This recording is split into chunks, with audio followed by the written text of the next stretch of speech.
ide Stuttgart, Felix Magath, suradnja s njim. Da, bio sam 2002. na svjetskom prvenstvu u Koreji i Japanu. Za godinu dana mi je isticao ugovor, Zvonimir Soldo, koji je bio, ajmo reći, gospodin, produžena ruka Felixa Magatha, legenda Stuttgarta, ja vjerujem i do dan danas jedna od većih.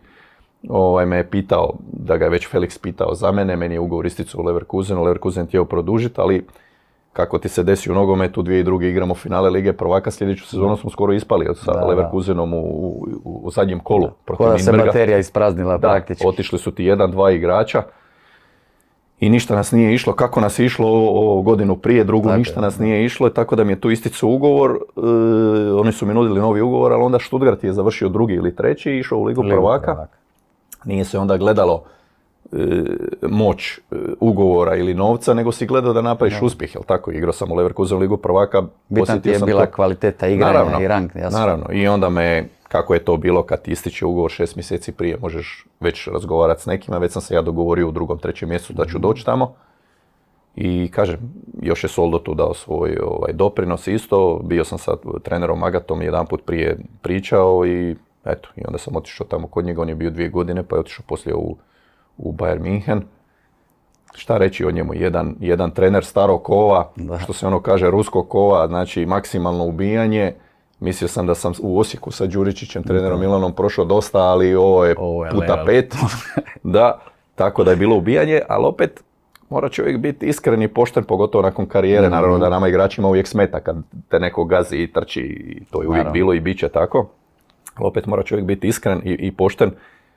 Kad te on spremi i kad prođeš pripreme, nisi povrijeđen cijelu sezonu i mi smo stvarno igrali, top smo igrali, jer on je na osnovu toga rada i nas kao ekipe dosta je volio mlade igrače, imao je 2, 3 starijih, Soldu i Balakova. Pa da, treba znati navigirati te mlađe igrače. Tako je. I on je znao tu i on je imao svoj neki cilj i nije odstupao od toga, jer evo samo ću ti reći pojam da smo mi znali u petak dan prije utakmice igrati 1-1. To niko nikad nije radio, ja mislim, i mi smo to znali. Slučajno da se neko povridi, samo je rekao doviđenja u kabinu, next i to je to. Da, sigurno nije bilo lako, ali opet razumijem, da, Felix Magath, ajmo reći da i ja imam jednog Felixa Magatha ovdje u Opatiji, mi isto znamo ima dosta teške treninge, ali opet s druge strane fizički budeš na nivou, tako da razumijem taj način, iako danas je to teško održivo s obzirom na igrače i tako dalje. Drugačiji su mentaliteti, ne znam da li bi takvi treneri danas preživjeli, ajmo reći.